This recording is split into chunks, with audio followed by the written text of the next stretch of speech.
Tai sveiki šiandieną mūsų sunkumų klinikos paskaitoje. Aš gydytoja endokrinologė Ieva Auglytė papasakosiu apie policistinės kiaušidės, jų simptomus, skundus, diagnostiką bei gydymo būdus. Tai šita paskaita, žinoma, nors yra apie moteris, apie policistinės kiaušidės, tačiau skirta absoliučiai visiems, taip pat ir tiems vyrams, nes visgi mes gyvename visi kartu su moterimis. Tai kuo daugiau žinosime, tuo bus geriau. Ir tęsėme dabar apie vieną iš labai paplitusių hormoninių sutrikimų, kuris vargina moteris, tai yra policistinių kiaušidžių sindromas. Ir ne veltui įdėjau tokį labai gražų paveikslėlį, įsivaizduokit, štai čia šitos gėlytės yra gimda, kiaušintakis ir štai čia yra kiaušidė. Ir jinai iš tikrųjų, kaip šitie vatos burbuliukai, kada jinai yra policistinė, jinai su tokiais burbuliukais ir būna. Ir vėliau aš parodysiu echoskopinius vaizdus. Tai štai policistinės kiaušidės, kaip echoskopiškai atrodo, jeigu žiūrėtume, tai įsivaizduokite, turime kiaušidę ir joje štai daug tokių juodų burbuliukų. Tai kaip matėt prieš tai, echoskopiškai ginekologas, akušeris, kuris daro echoskopiją, gali matyti. Ir tai nėra tik echoskopinis vaizdas, kad pamačiau policistinės kiaušidės, parašiau diagnozę ir viskas. Tai yra daug daugiau ir kartais tai tas visas diagnozės atradimas, kodėl moteris skundžiasi vienokiu ar kitokiu skundu, turi vienokiu ar kitokį sutrikimą, gali užtrukti labai ilgai ir yra labai painu. Policistinių kiaušidžių sindromų serga 1 iš 10 moterų. Turi šitą diagnozę nustatytą. Tai pagalvokime, jeigu 1 iš 10 arba 10 iš 100 turi jau šitą diagnozę, tai kiek mes dar turime nediagnozuotų moterų daug. Tai galim paskaičiuoti. Iš 10 draugių 1 tikrai turės. Tai irgi galim tiesiog apsižiūrėti, pasižiūrėti. Tai visgi labai yra paplitęs sutrikimas ir jisai toks yra labai multifaktorinis. Pradėkime nuo paprasčiausių dalykų. Tai turime mes tarptautinį ligų klasifikatorių ir mes policistinės kiaušidės žymime E28.2. Tai čia tiesiog mūsų gydytojų tokia yra skaičių ir raidžių kalba, kada mes pamatom kodą ir mes jau žinom, kad yra ta diagnozė. Ir norėdami diagnozuoti policistinės kiaušidės, mokslininkai, gydytojai yra sukūrę Roterdamo kriterijus. Ir yra 3 Roterdamo kriterijai. Tai norint parašyti šitą diagnozę į e-sveikatą E28.2, mes turime turėti bent jau 2 iš 3 šitų kriterijų. Tai tie kriterijai yra tokie: nereguliarūs ar anovuliacijos ciklai. Reguliarus ciklas yra nuo 21 iki 35 dienų. Aišku, jisai gali būti kai kurio moterim ir trumpesnis, 20 dienų ir ilgesnis iki 40, bet reguliarios tada, kada moteris turi 8 ciklus per metus. Tai vien dėl to, kad būtų po to kaip gerai aptarti ciklo reguliarumą su gydytoju, tai aš visada rekomenduoju ar turėti EPSą, ar žymėtis kalendoriuje, nes tai svarbu yra paskui ir numatyti kraujo tyrimams. Tai arba nereguliarūs, arba anovuliacijos ciklai. Anovuliacija tai yra, kada išnyksta, tarkim, 2 mėnesius nėra mėnesinių, 3 mėnesius nėra mėnesinių, bet po kurio laiko jos vėl atsistato. Tai anovuliacija yra tiesiog ciklo išnykimas. Antras kriterijus tai yra hiperandrogenizmo požymiai. Tai yra padidėjęs plaukuotumas, žodžiu, visi požymiai, kurie yra susijęs su testosterono perteklium, nes tos policistinės kiaušidės gamina per daug vyriškų hormonų, per daug testosterono. Tai hiperandrogenizmas, galime hiperandrogenizmu laikyti aknę, padidėjusi plaukuotumą, galbūt vyriško tipo plaukų slinkimą. Taip pat ir galime biocheminį hiperandrogenizmą turėti, kada moteris neturi jokių išoriškų skundų, bet mes randame kraujyje padidėjusi testosterono kiekį. Ir trečias, kada jau gydytojas akušeris ginekologas atlieka echoskopiją ir, kaip minėjau, randa tokius burbuliukus, kaip perliukus aplink kiaušidės. Labai man patinka šita skaidrė, nes parodo, kaipgi vyksta natūraliai moters mėnesinių ciklas. Tai mes, tarkime, truputėlį prisiminkim, kaipgi vyksta normalus tas ciklas. Turime 1 dieną, tai 1 ciklo diena laikoma 1 kraujavimo diena. Ir ta fazė nuo 1 kraujavimo dienos iki 14 dienos ovuliacijos vadinama folikulinė faze, nes tuo metu bręsta folikulas. Ovuliacijos metu tas folikulas pukšt ir išplyšta. Iš kiaušidės ir kiaušintakių keliauja į gimdą. Ir jeigu šitoje vietoje kiaušinėlis nėra apvaisinamas, tada įvyksta liuteininė fazė, PMS šitoje vietoje gali būti ir vėl iš naujo menstruacijos. Ir štai čia hormonų pokyčiai. Tai galbūt iš šitos schemos svarbu išsinešti tai, kad pasižiūrėkit, kiekvieną mėnesį moters hormonai vyksta kaip linksmieji kalneliai, kurie ypač sergant policistinėmis kiaušidėmis tikrai nebūna tokie labai linksmi. Dabar kaipgi gali pasireikšti policistinės kiaušidės ir ypač hiperandrogenizmas, tai gali būti akne. Kodėl akne dabar? Todėl, kad perteklius testosterono, jisai skatina riebalinės liaukas gaminti prakaitą, jos nespėja užsivalyti, užsikemša ir susidaro aknės tipo bėrimai. Toliau gali būti padidėjęs plaukuotumas. Paskui parodysiu, kaip mes galime jį įvertinti. Ir žinoma, gali būti vyriško tipo plikimas. Tai yra androgeninė alopecija dėl testosterono ir kitų androgenų pertekliaus.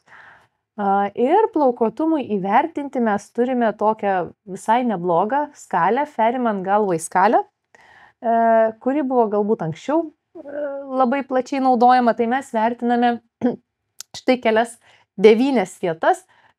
Plaukelius virš lūpos, smakrą, krūtinę, viršutinę apatinę nugarą, pilvo viršus, pilvo apačia, viršutinė ranka bei šlaunys.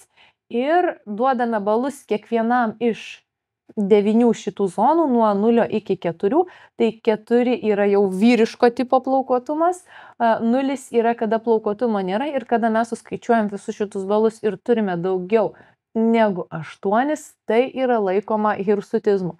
Hirsutizmas tai nėra 1 ar 2 plaukeliai, kurie auga ne ten, kur mes norime. Hirsutizmas yra nustatomas būtent pagal šitą skalę tam tikrose lokacijose. Ir tikrai turiu pacienčių, kurios galbūt yra tamsesnio gymio, galbūt kartais tikrai mes turime moteris tą vieną kitą plauką, kuris ne ten užauga, kurį reikia tiesiog išpešti ar pašalinti, bet tai nėra hirsutizmas, tai yra labiau galbūt estetinė problema.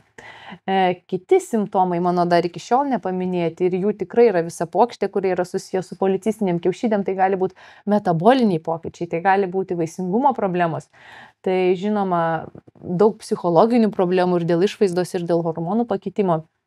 Va vėlgi išvaizda bei bendra savijauta.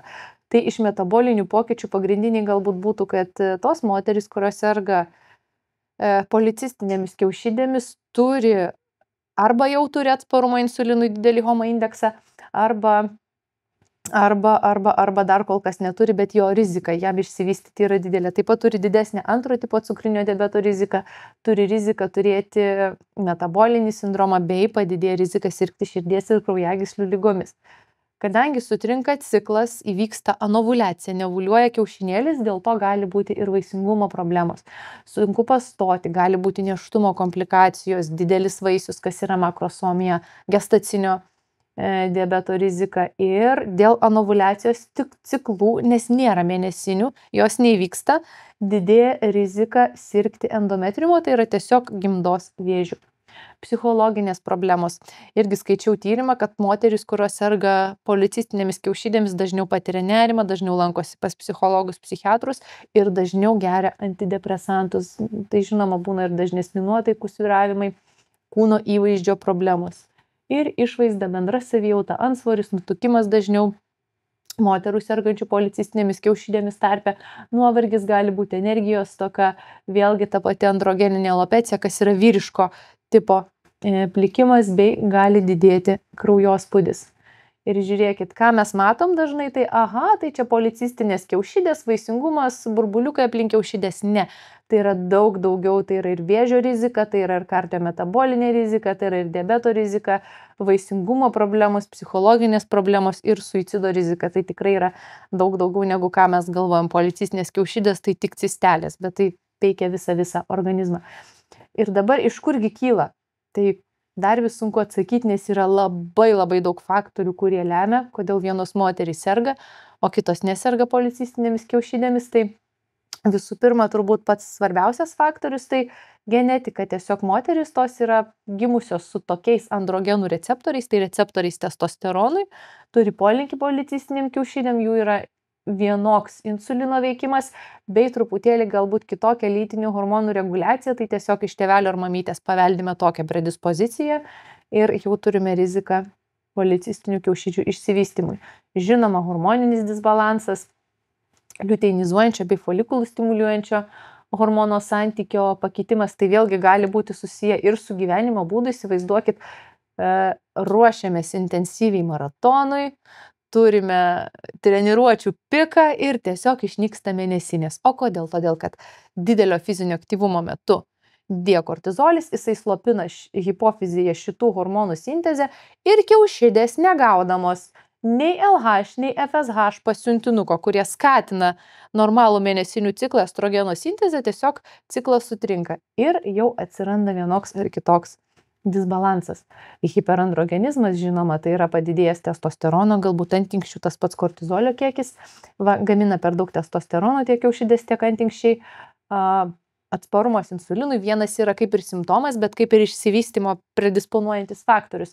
Daug insulino, tos moterys, kurios turi atsparumą insulinui, insulinas pats kaip hormonas skatina androgenų sekreciją kiaušidėse. Tai va dar vienas toks įdomus mechanizmas. Ir žinoma, gyvenimo būdas, tas pats antsvoris, nutukimas, mažas fizinis aktyvumas vėlgi susiję per to, kad didėja atsparumas insulinui, didėja testosterono ir tada jau testosteronas veikdamas normalų hormonų balansą sukelia mėnesinių ciklo sutrikimus.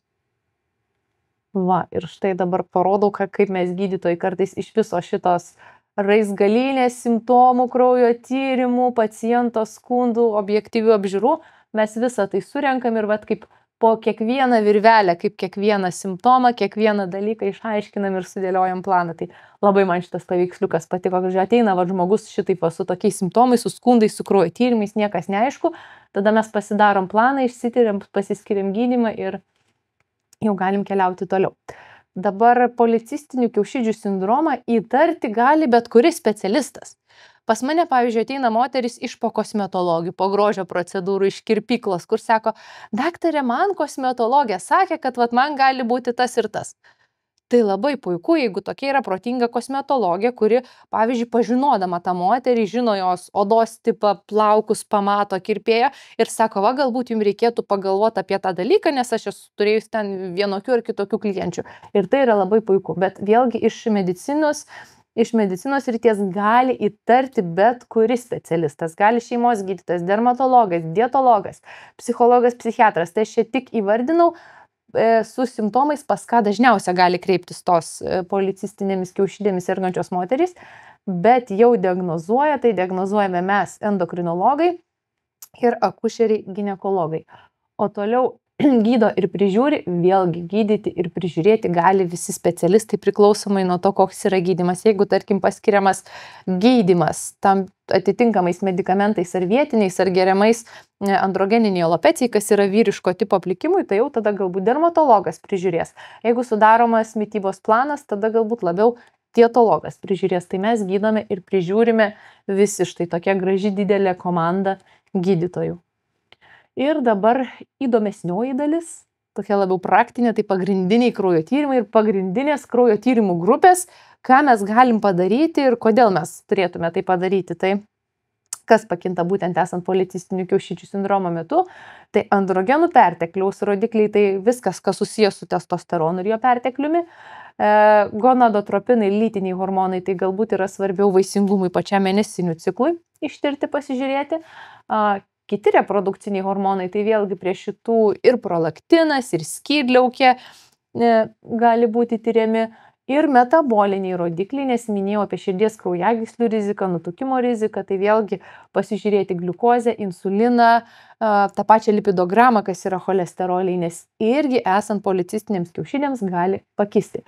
Tai visų pirma, androgenų perteklius, tai pagrindiniai keli tyrimai, kuriuos mes tyrėme, tai mes tyrėme kraują, testosteroną tyrėme, apskaičiuojame laisvo testosterono indeksą, todėl mes, kada imam testosteroną, mes, bent jau aš mėgstu imti ne tik testosteroną, bet dar ir SHBG, tai yra Sex Hormones Binding Globulin, tai yra lytinius hormonus surišantis baltymas, nes tada iš jų dviejų kartu, iš testosterono ir SHBG mes galim paskaičiuoti, kiek yra laisvų androgenų kraujyje. Tai toks irgi įdomus dalykas, kad plikas testosteronas, net jeigu jisai yra šiek tiek didesnis, jisai nieko nereiškia. Mums vis tiek reikia pasiskaičiuoti va tą laisvų androgenų indeksą. Ir kitas tyrimas, kuris yra svarbus antinkščių, tai yra toksai dehidroepiandrosterono sulfatas. Toks labai labai ilgas keiksmažodis, bet iš tikrųjų DSO4. Žodžiu, man tai patinka, sako pacientai, tai man ten ta, kur gale 4. Ir aš jau viską žinau, tas, kur gale 4 dehidroepiandrosteronas. Tai vat, taip mes ir susišnekam, viskas tvarkoj. Gan sudėtingas pavadinimas. Ir testosterono normas maždaug moterims vaisingo amžiaus yra nuo 0,3 iki 2,6 nanomolio litre. Žinoma, gali įvairuoti įvairiose laboratorijose. Ir lytinius hormonus surišantis baltymas maždaug nuo 30 iki 120 nanomolių litre. Tada dehidroepiandrosterono sulfatas vėlgi įdėjau su žvaigždute, nes priklauso nuo mėnesinių ciklo, priklauso nuo amžiaus, nuo 3,6 iki 11 nanomolių litre. Dabar laisvų androgenų indeksas yra apskaičiuojamas iš testosterono ir SHBG. Ir jau mes jį, kai apskaičiuojam, turėtume turėti mažiau negu 5%, vadinasi, tada androgenų pertekliaus moters organizme nėra.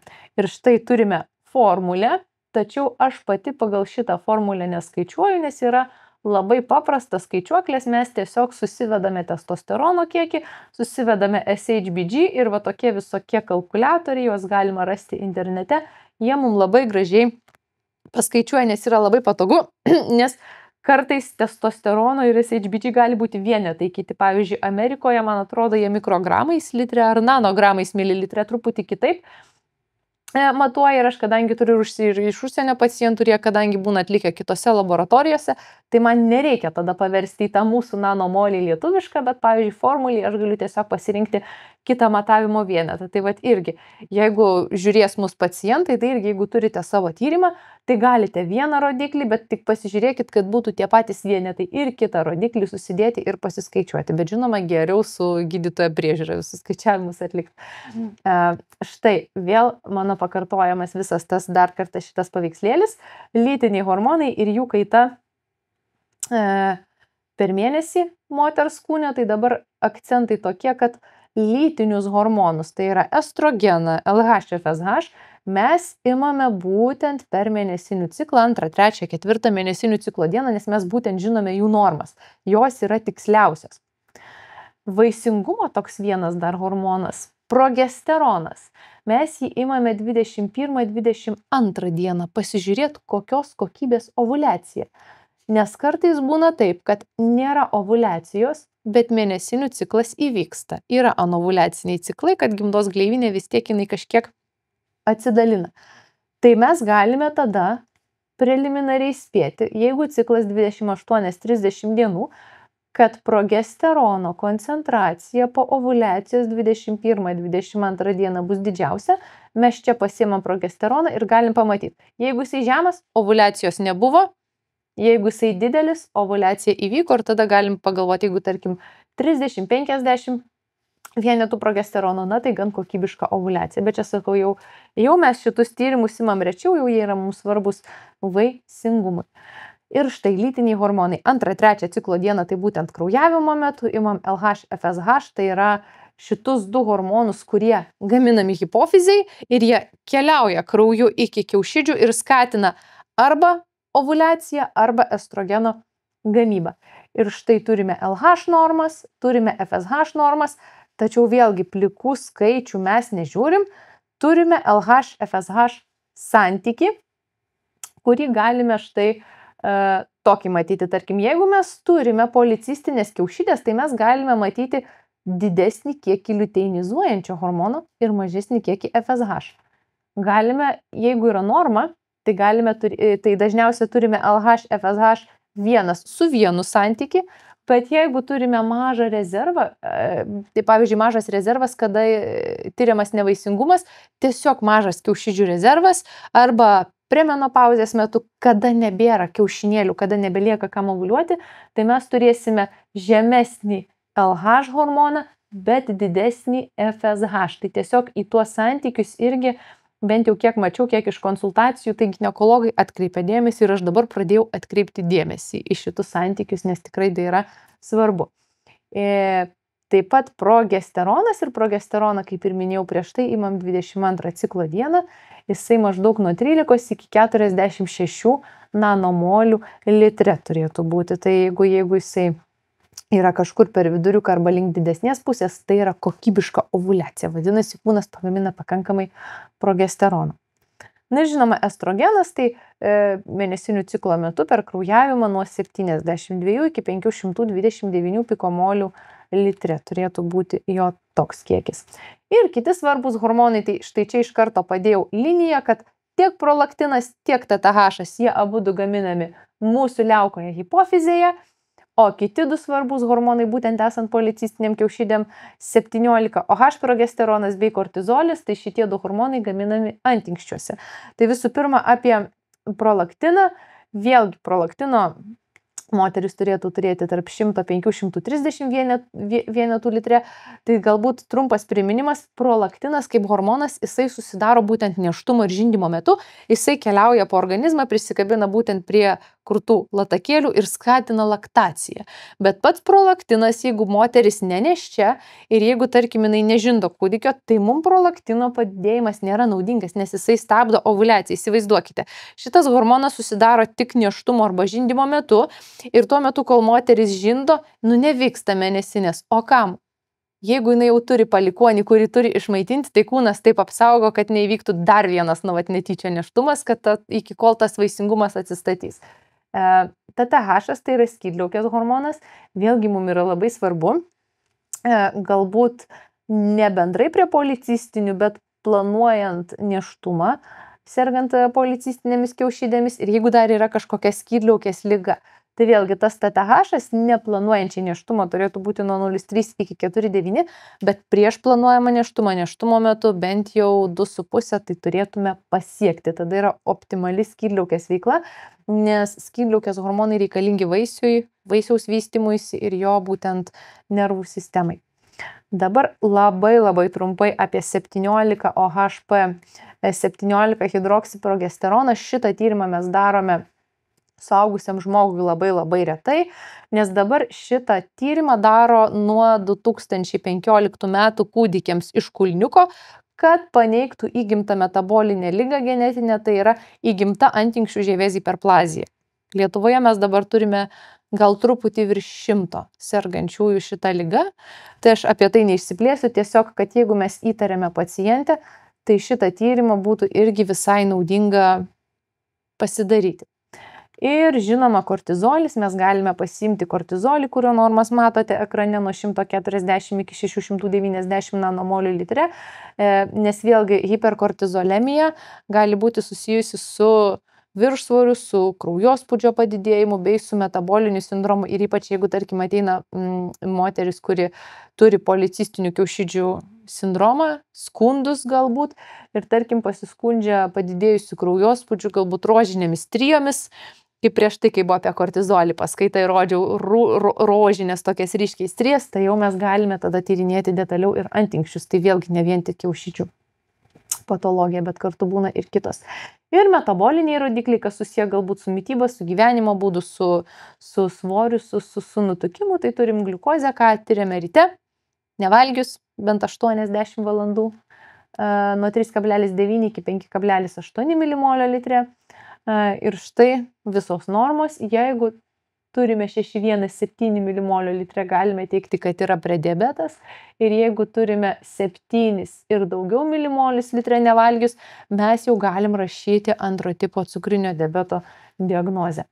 Insulinas. Vėlgi, pliko insulino, bent jau aš labai nemėgstu, kada žmogus be gliukozės, be HOMA indekso tiesiog pasidaro bet kurio paros metu insulinai randa padidės. Tai natūralu, kad pavalgius, kaip ir didėjant gliukozei, didės insulinas, nes jisai kaip uodegytė. Jeigu mes kažką staigiai saldaus skanaus suvalgom, iš karto didelis insulino šuolis, nes reikia kuo greičiau tą gliukozę suvaryti iš kraujo į ląsteles. Tai insuliną kartu su gliukoze tą patį rytą, nevalgius, gerai išsimiegojus, priduoti kartu, kad galėtume paskaičiuoti atsparumą insulinui, tai yra HOMA indeksą ir optimalu turėti nuo 0 iki 1,9, gal taip suapvalinus iki 2, padidėjusi prie diabeto rizika jau išsivystęs atsparumas insulinui virš 2 ir ženklus atsparumas insulinui daugiau negu 2,9 negu 3. Tai reiškia, kad tas santykis tarp gliukozės ir insulino yra per didelis ir jų ląstelės yra atsparios. Jos sako, viskas, mes pilnos gliukozės,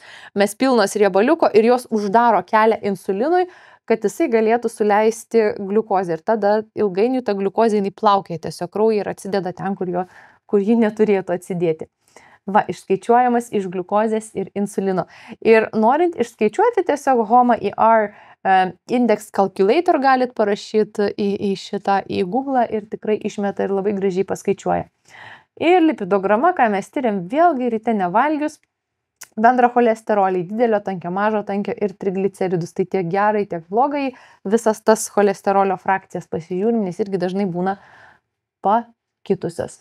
Ir štai čia vėlgi truputėlį tas mechanizmas, kaip jisai išsivysto tas atsparumas insulinui, jeigu kalbant apie mitybą, tai maistas gausus galbūt ne šiaip angliavandenių, bet greitųjų angliavandenių ir cukrų.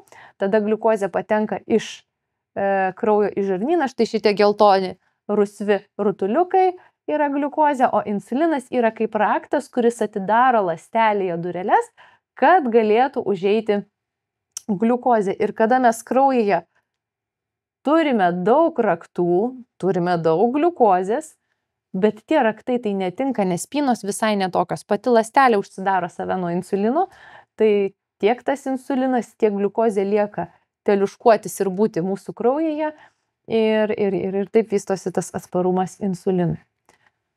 Vaizdas, policistinių kiaušidžių vaizdas. Tai žiūrėkit, turime normalią kiaušidę kairėje, kur yra dominuojantis folikulas, jisai pasiruošęs išsprogti, yra subrendęs kiaušinėlis, čia greičiausia prieš ovuliaciją ir porą mažesnių bebręstančių prieš besiruošiančių kitiem ciklam folikulų. Ir dešinėje matome štai daug vienodo beveik dydžio, tikrai daugiau negu 20 folikuliukų. Tai toksai vaizdas, kada yra tarsi perlų vėrinys aplink kiaušidę, yra policistinių kiaušidžių vaizdas. Ir štai čia, kaip atrodo operacijos metu, taip kaip kurkuliukai, kokie labai daug cistelių, labai daug. Ir štai čia, kaip atrodo kiaušidės, kur yra policistinė pjūvis. Labai daug. Tai vat galbūt tokie vat vaizdiškai, kaip atrodo echoskopiškai, kaip atrodo gyvai. Dabar gydymo būdai, vėlgi mes gydymą, kaip ir bet kurios ligos, turime pakopinį. Tai visų pirma, nemedikamentiniai gydymo būdai, gyvensena, papildai. Antras, medikamentinis gydymo būdas. Trečias, kas galbūt labiau jau istorinis, tai mes turėjom tokį, anksčiau dar atsimenu, mum per rezidentūrą pasakojo, kiaušidžių drilingas, kada per laparoskopinę operaciją subado tas kiaušidės, kad statytų ovuliaciją, bet dėl saugų pilve po operacijos, dėl didesnių rizikų jisai dabar beveik nebetaikomas, nes yra gan geras medikamentinis gydymas. Tai va tas žodis drilingas, toks va, labai įdomiai. Ir žinoma, kiti svarbus gydymo aspektai, galbūt kažkokios grožio procedūros. Tai pirmiausia, nemedikamentinis gydymas, mitybos korekcija. Ir man labai patinka šita lėkštė. Tai yra 2019 metų Kanados šitos valstybės maisto piramidės rekomendacija. Tai aš labai norėčiau, kad ir Lietuvoje mes tokią turėtume. Tai yra pusė lėkštės turėtų būti uogos, vaisiai, daržovės, ypač sezoninės, ketvirtis baltymo ir ketvirtis pilnagrūdžių angliavandenių kažkokių kruopų. Toliau, fizinis krūvis. Žinoma, kaipgi be fizinio krūvio. Bent jau 150 minučių per savaitę aerobinės veiklos, tai greitas ėjimas, irklavimas, dviratis, bėgimas, bet koks kardio krūvis ir bent jau 2 svorių treniruotės po 30-45 minutės per savaitę. Tai čia tikrai tiek per savaitę surinkti fizinio krūvio įmanoma. Ir papildai, omega-3 riebalų rūgštys, žinoma, jeigu yra vitamino D stoka, ją koreguojam. Cinkas labai svarbus, ypač ovuliacijai, vaisingumui. Magnis, folio rūgštis, vėlgi ovuliacijai, vaisingumui. Ir mio bei dahiro inozitoliai, kurie veikia taip, kad jie mažina atsparumą insulinui, gerina gliukozės apykaitą ir tikrai yra skiriami esant policistinėms kiaušidėms. Toliau medikamentinis gydymas, tai žinoma galbūt labiau simptominis gydymas, tai yra kontraceptinės tabletės, ciklui sureguliuoti, galbūt kažkokiem kitiems skundam. Sudėtinės kontraceptinės tabletės su antiandrogeniniu poveikiu, tai turime dalį kontraceptikų, kurie turi antiandrogeninį poveikį, jie slopina testosterono gamybą. Tai vat irgi tai galima paskirti.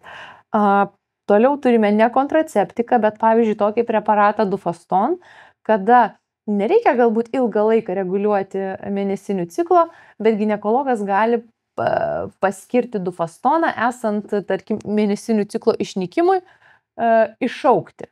Tai jisai truputėlį kitaip yra geriamas, bet jisai vėlgi nuo nėštumo neapsaugo. Ir toliau, ką mes turim, tai čia jau aš labai myliu šitą vaistą, metforminą, esant išreikštam atsparumui insulinui arba prediabetui, kada yra policistinės kiaušidės su kažkokiu tai gliukozės arba angliavandenio apykaitos sutrikimu. Tai tikrai metforminas yra skiriamas. Ir žinoma, dabar turime labai populiarią ir labai plačią GLP-1 ir GIP preparatų grupę, tai tas pats semagliutidas, tirzepatidas, tie leidžiami, Ozempikas, Wegovy, Mounjaro, tik esant indikacijoms. Jeigu mes turime kūno masės indeksą 27 ir daugiau ir turim kažkokią gretutinę ligą, kraujospūdžio padidėjimą, dislipidemiją ir panašiai, arba jeigu turime kūno masės indeksą 30, mums to tik ir pakanka, tai mes galime skirti šitų grupių preparatus, bet vėlgi tai yra tik pagal indikacijas, ne -5 kg iki vestuvių, bet pagal gydytojo paskirimus. Ir žinoma, jau vaisingumo specialistai, jeigu moteris planuoja pastoti, tai apie vaisingumo specialisto konsultaciją galvojame, vaisingumo skatinimą ir panašiai. Kiti galbūt svarbus gydymo būdai, apie kuriuos mes kartais nepagalvojam, nes pamirštam, išrašom vieną kitą vaistą ir taip ir lieka ta pacientė. Žinoma, dermatologo konsultacija dėl aknė gydymo, plaukų slinkimo, galbūt tas pats lazerinė epiliacija hirsutizmo gydymui, lazerinis plaukelių šalinimas. Žinoma, jeigu moteris gerai jaučiasi, jinai gražiai atrodo ir jinai šiaip laimingesnė ir jos ligos, tada ta visa eiga, tas visas gydymas yra daug geresnis ir daug sėkmingesnis. Ir žinoma, psichologo, psichiatro pagalba ir jeigu reikia, kartais net tas pats ir medikamentinis gydymas. Dabar kokios gali būti negydyto policistinių kiaušidžių sindromo pasekmės, tai visa puokštė tų pasekmių negydytos ligos, nutukimas gali būti antro tipo cukrinis diabetas, depresija, nerimas, metabolinis sindromas, amenorija, vėlgi mėnesinių ciklo nebuvimas, kas didina riziką sirgti gimdos endometrio vėžių, nevaisingumas, endometrimo vėžio rizika, širdies kraujagyslių ligų rizika, miego apnėja susijusi su nutukimu viršsvoriu, taip pat persileidimo rizika.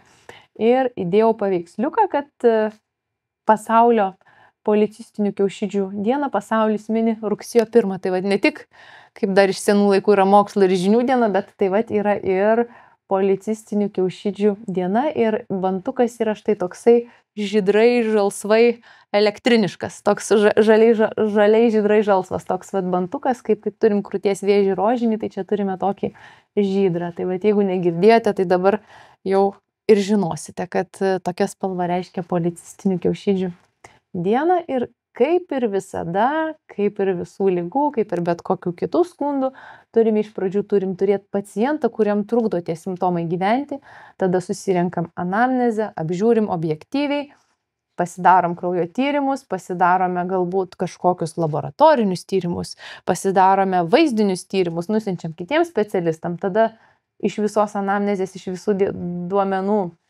parašom diagnozę, apsitarim su pacientų gydymą ir pasiskiriam stebėjimą. Ačiū už dėmesį.